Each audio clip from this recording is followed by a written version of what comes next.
Kom ons leer van planete. Die son is die ster in die middel van die sonnestelsel. Al die ander planete wentel rondom die son. Mercurius is die naaste planeet aan die son en ook die kleinste planeet.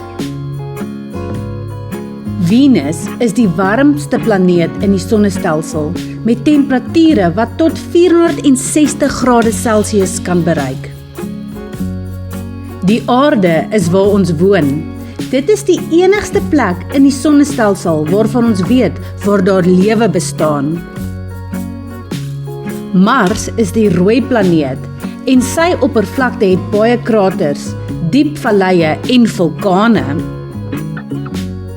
Jupiter is die grootste planeet in die sonnestelsel. Saturnus is die tweede grootste planeet en is bekend vir sy ringe.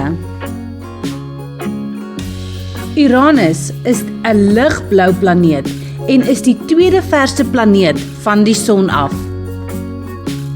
Neptunus is die verste planeet van die son af.